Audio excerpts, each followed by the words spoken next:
안녕하세요. 오늘은 역대하 9장입니다. 세상에 빛이 된 솔로몬의 이야기가 나와 있습니다. 스바 여왕의 이야기로 시작하죠. 당시 세계관에서는 가장 멀리 있었던 나라 에티오피아 왕이 스바 여왕입니다. 그 왕마저도 솔로몬의 명예, 솔로몬의 명성을 듣고 이 솔로몬을 만나러 찾아오죠. 도대체 어느 정도길래 그러냐라는 마음으로 그 긴 길을 지나 솔로몬을 만나러 찾아옵니다. 조금은 비판적인 태도를 가지고 있었어요. 그를 시험하기 위한 질문을 준비한 걸로 봐서는 조금 비판적인 태도, 확인하는 태도로 솔로몬을 만났습니다.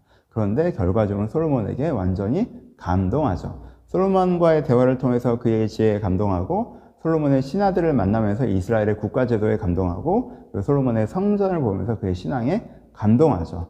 그래서 솔로몬과 솔로몬의 하나님을 찬양하고 경배하고, 그리고 그에게 예물을 드리는 이야기가 나와 있습니다.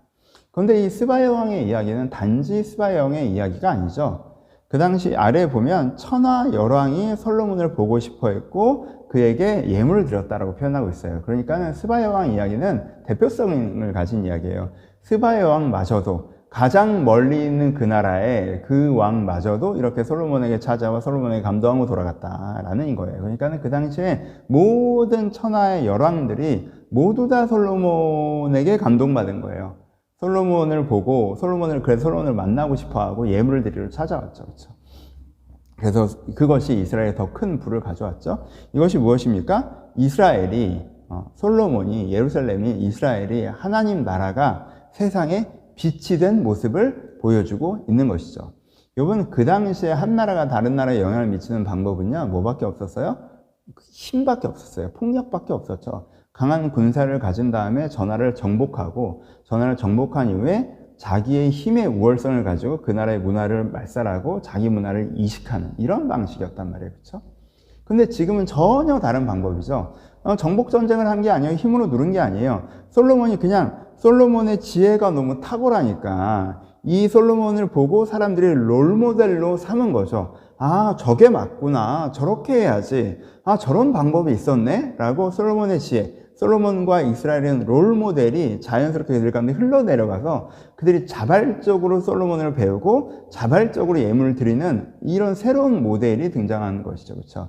그러니까는 이 솔로몬이 어떻게 된 거예요, 지금? 이 솔로몬이, 이스라엘이, 예루살렘이, 하나님 나라가 세상의 중심이 된 거죠. 그래서 세상에 선한 영향력을 미치면서 세상을 변화시켜가고 있는 모습을 오늘의 본문이 보여주고 있는 것입니다. 그러니까 솔로몬이, 이스라엘이, 하나님 나라가 세상에 빛이 되는 것이죠. 여러분, 이것이 하나님께서 애초에 원하셨던 거죠. 이스라엘을 부르신 이유죠. 이스라엘 나라 하나 잘 먹고 잘 살게 해주려고 부르신 게 아니라, 내가 니네 편 돼서 네 맘대로 하게 해줄게 라고 얘기한 게 아니라, 얘네들을 세게 해서 무슨 깡패 국가로 만드시는 게 아니라, 이 나라를 하나님 앞에서 하나님을 온전히 섬기는 아름다운 나라를 만들어서 이 산 위에 가장 높은 산이 되게 하여서 시온의 영광이 되게 하여서 다른 나라가 이 나라를 본받으로 말미암아 모든 나라가 하나님을 바라보고 진리를 따라가게 만들고자 하시는 그런 것이 솔로몬 시대에 구현되어진 것이죠. 솔로몬이 끝까지 하나님을 섬겼다면, 그리고 솔로몬의 아들이 다윗과 솔로몬의 길로 행했다면, 그렇게 한 100년의 시간만 제대로 흘러갔다면 이 이스라엘 때문에 그 지역이 이집트, 에티오피아, 바벨로니아, 페르시아 이 지역까지 다 아마도 하나님을 믿는 나라로 변화되지 않았을까라고 상상해 볼 수가 있습니다. 그런 선한 영향력이 미쳐지는 장면이 오늘의 장면입니다. 너무 멋있는 장면이죠. 그렇죠? 적용해 봅시다. 그러니까 우리 가운데 이런 순서를 한번 생각해 볼 수가 있겠죠? 아, 우리 안에 성전이 온전히 세워지는 것이 가장 먼저 필요하구나.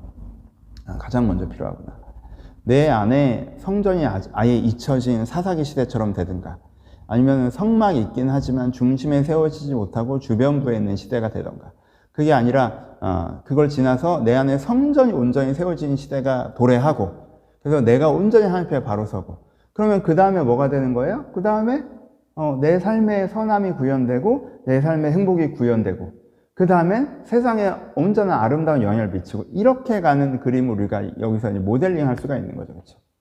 내 안에 성전도 세우지 않았는데 내가 뭐 하나님 나라의 사람을 뭐 세상을 변화시키겠네 하고 하는데 그렇게 얘기하는 마음의 중심에는 어떤 자기의 사회적 인정 욕구가 있고 뭐 자기가 주인공이 되고 싶은 마음, 뭔가 대단한 일을 하고 싶은 마음이고 그걸로 자기의 성공과 이걸 열부시켜서 비전이란 말로 떡칠할 이게 아니라 그렇죠.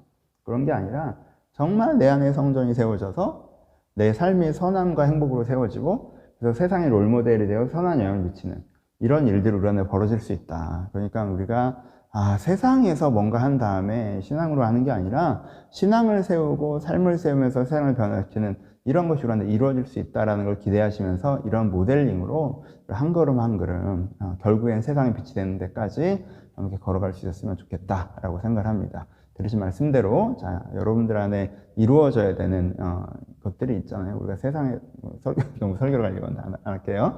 우리가 세상에서 여러분 이것이 어느 정도 되셨다면 여러분들이 억지로 그런 흉내내는 거 아니고 여러분들을 통해서 선한 영이 미쳐질 수 있다는 기대감을 가지고 또 가지고 있는 신앙만큼 그런 영을 미치는 우리가 되었으면 좋겠습니다. 감사합니다.